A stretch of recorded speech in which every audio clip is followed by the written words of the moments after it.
I'm Eric Anderson. Tonight on KPBS Evening Edition, some positive news on San Diego's economy. Plus, workers rally in downtown San Diego to protect a path to citizenship. I'm Amitha Sharma. An investigation about local jails reveals a gap in a law that's supposed to help those fighting a terminal illness. We'll take a closer look, and the long drawn-out fight over seawalls in North County is escalating. We'll get an update. Did you bike to work today? Thousands across San Diego did, and they want to make biking safer in San Diego. These stories and more coming up.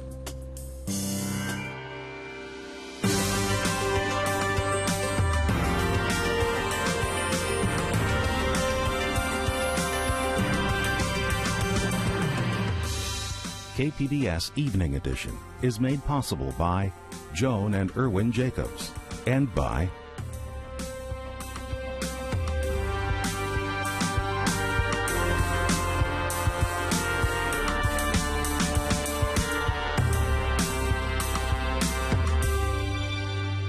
Good evening. Thanks for joining us. Dwayne Brown has the night off. There is a flurry of economic news out today that shows the recovery is in full swing. California's employment officials announced today that the state and the county's unemployment rates dropped last month. San Diego County's unemployment rate dipped slightly to 7% in April from the month before. The leisure and hospitality industry recorded the largest gain, adding some 2,400 positions. Statewide, the unemployment rate dropped sharply to 9%. The state budget is also looking a little rosier. The Legislative Analyst's Office says California will take in $3.2 billion more than what Governor Brown estimated in his May revise. The analyst says Jerry Brown's figures do not reflect the improving economy, but legislative leaders are already responding, saying it doesn't signal an automatic green light to increase spending. Brown's $97 billion spending plan funnels more money to schools, but limits the state's obligations. San Diego union officials are speaking out to save the jobs of 550 janitors. Department of Homeland Security audits found the janitors don't have permission to work in the U.S., and now they're being fired. Jacob Hay works for the Service Employees International Union. He says these workers are the kind of people that immigration reform is supposed to help.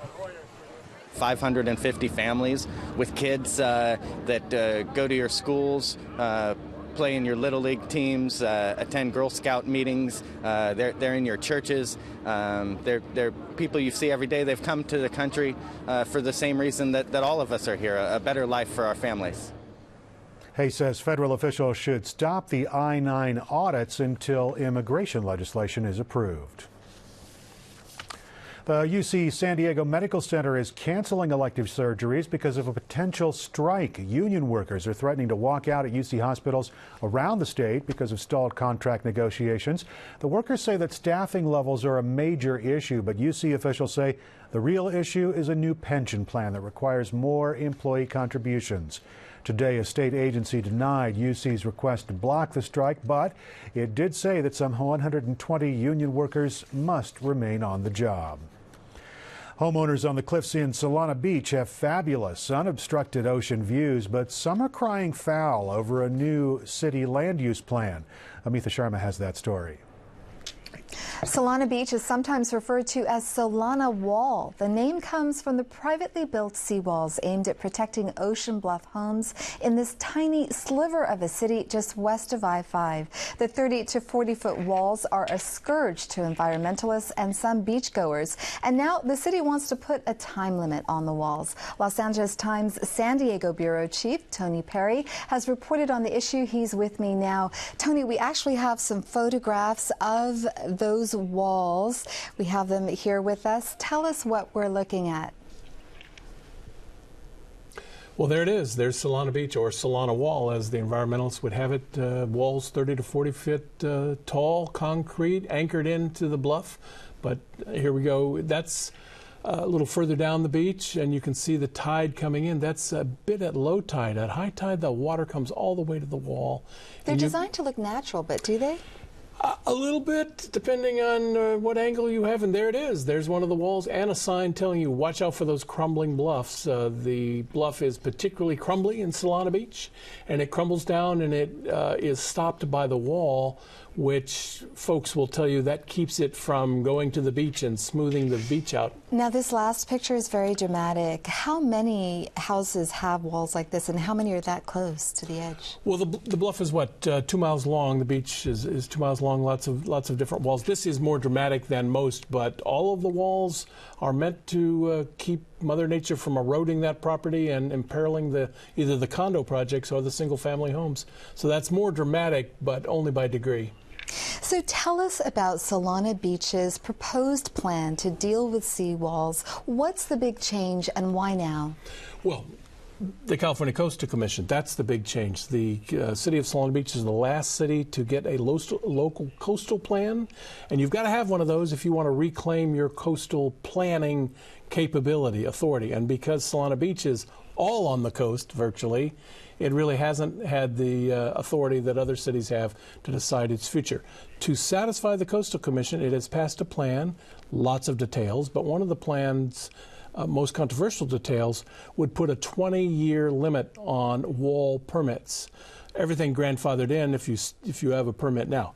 Need a new permit for a new wall? Want to improve your wall, shore it up, etc., etc., etc.?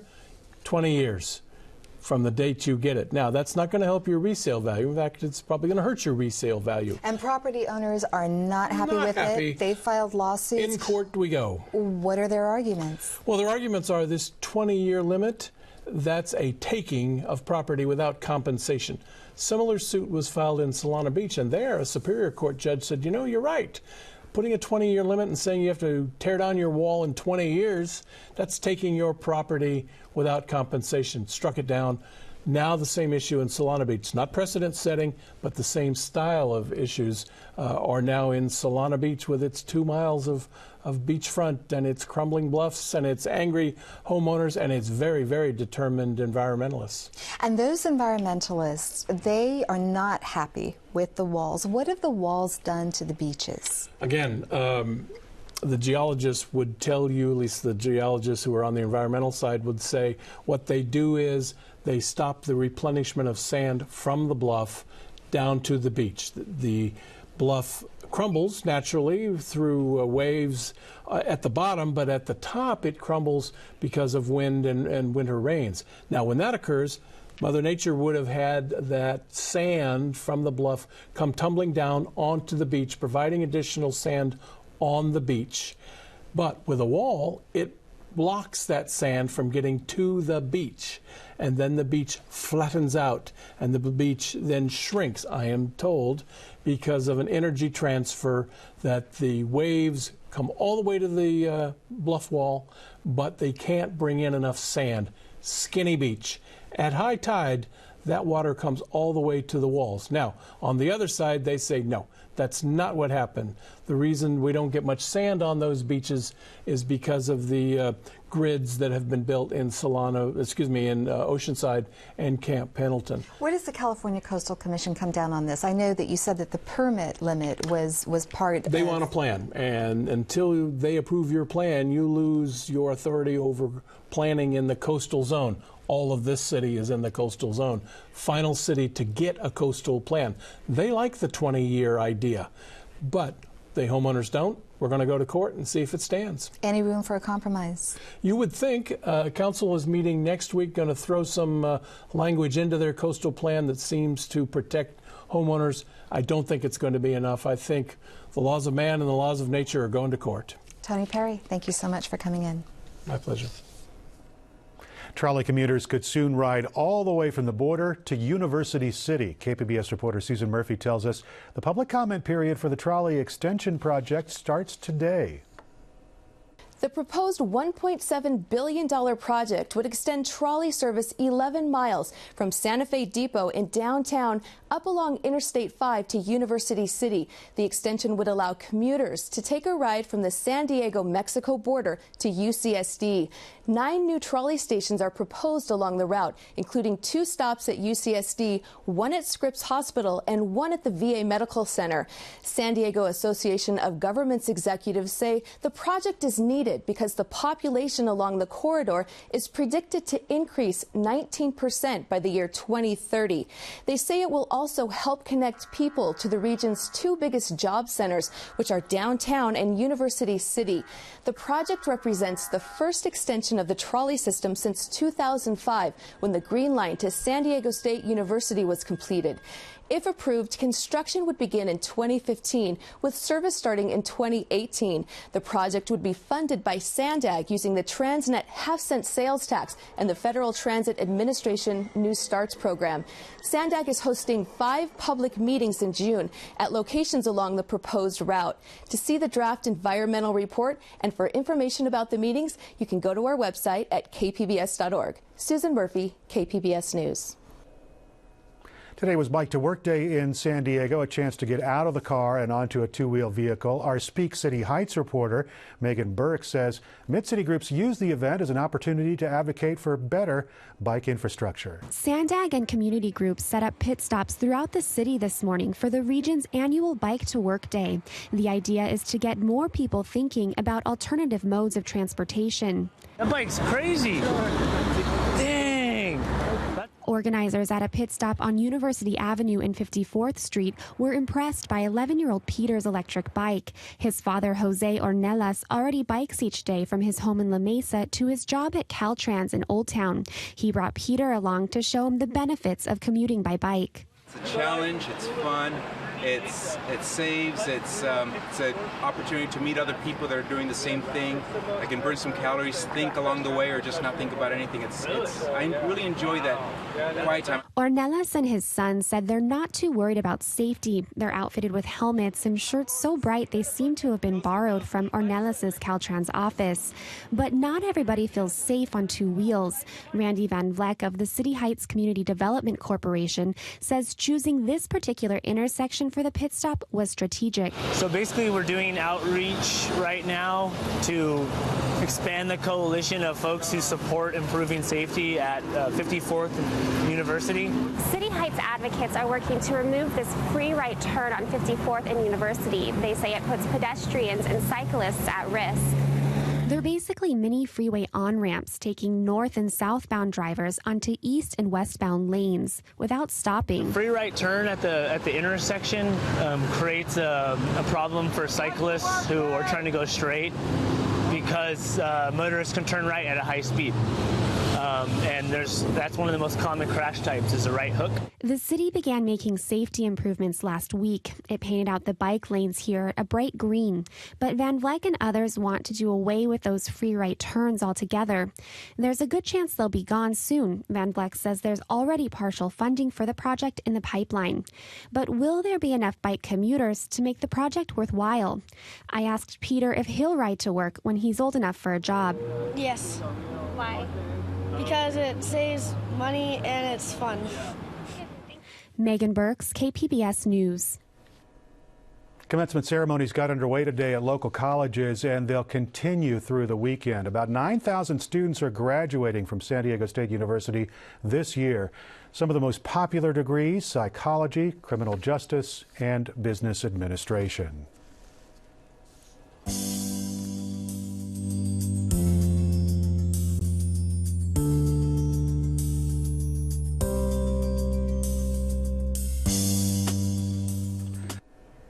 Terminally ill state prison inmates can be given compassionate release, allowing them to die at home. But what happens if a dying prisoner is in county jail? Amitha Sharma says it's a different answer. Robin Reed, a mother of 4 children, spends 4 days every week receiving chemotherapy for terminal cancer. She spends the other 3 days serving a 4-year sentence at a San Diego County jail. Reporter Kelly Davis of San Diego City Beat is here to tell us why the state's compassionate release law is not applying to Robin. Kelly, what crime did Robin commit that landed her a 4-year sentence? Well, she ran a high-end massage business where male clients were given a full-service massage, which included a happy ending, the colloquial massage terms. She had 4 houses that she ran the business out of with 18 masseuses working for her, and there was a kind of sting undercover investigation by the Carlsbad Police and San Diego Police, and she was ultimately sentenced on pimping and pandering charges. And when she was sentenced, she had already been diagnosed with breast cancer, which had spread to the rest of her body. How did she end up in a county jail instead of a state prison? Well, normally county jails are designed to hold folks for a short period of time. I think the average stay is about 75 days, I think, usually no longer than a year. But prison realignment legislation that passed in 2011 shifts the responsibility for inmates who would have normally gone to prison to the county level. So low-risk, low-level offenders like Robin are now serving out their sentences in county jail instead of state prison. But now Robin Reed was also able to work out some sort of part-time deal with the county where she serves part of the sentence in jail during the week. Why? Because she's so ill and she's requiring very aggressive chemotherapy treatments. The DA agreed to let her out 4 days a week, Thursday through Sunday, during which time she gets her treatment. She has a chance to recover, eat some healthy food, but then she has to be back in jail on Monday morning. And it's a unique deal that, as far as I know, she's the only one in San Diego County, at least, with that sort of arrangement. But this puts her on the hook for the cost of her own medical care. This also matters because had she been in state prison, the state has a compassionate release program, and it would have changed how she spends the final days, correct? Yes, yeah. Part of the deal that lets her out 3 days a week stipulates that she has to cover her own costs. She has insurance. If she was in county jail full time, the county would be paying for her chemotherapy and whatever other medical treatments. In state prison, there's a system in place where a terminally ill or medically incapacitated inmate can request from the director of the Department of Corrections to be released, and then they get judge's approval. There's currently no such system in place for county jail inmates. There should be, and there was a legislation that was passed and was supposed to take effect this year, but it's been held up. There's some bureaucratic hurdles to clear first to make sure that anyone released from county jail who's ill will be covered by insurance once they get out. So even though Robin already has her insurance, you can't pick and choose who the law applies to, and so she's got to wait until that legislation gets enacted. You reached out to San Diego District Attorney Bonnie Dumanis about what is gained through Robin Reed's continued incarceration. What did the office say? Yeah, I had the exact same question. Robin is so low risk that when she's released from jail doors, she walks to her car unguarded, goes through those 4 days unguarded, maybe makes a phone call to her probation officer. But all I can get from the DA is that they're trying to balance her health needs with punishment, and they feel that they've been good at working with her on that, and that's all I was able to get. And the way things stand now, what's the soonest she can be released? With time served, because she served almost 6 months when she was first arrested, plus good time credits. The earliest she can get out is December 2014. I spoke to her doctor. She's not going to last that long. So, yeah, it's tough. Kelly Davis, thanks for coming on the program today. Thanks.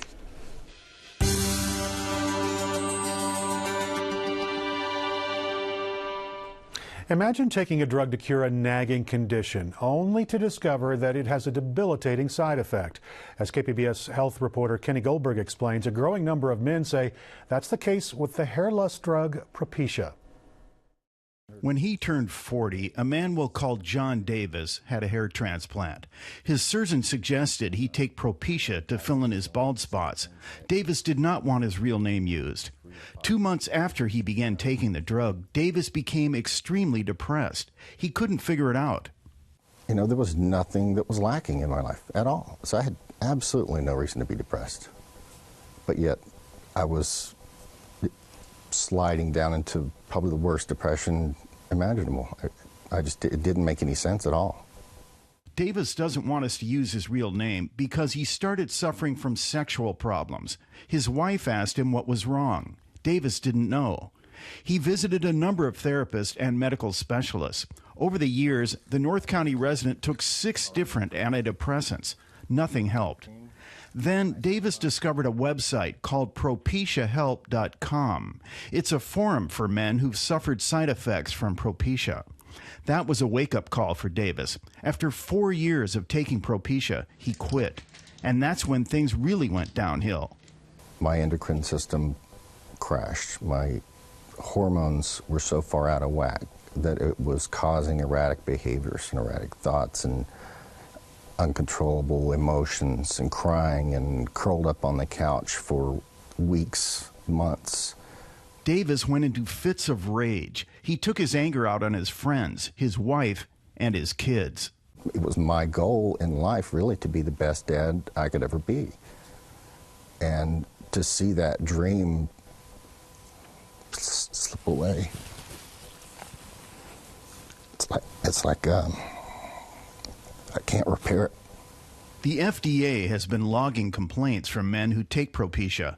The agency says adverse reactions include depression and sexual problems, including erectile dysfunction.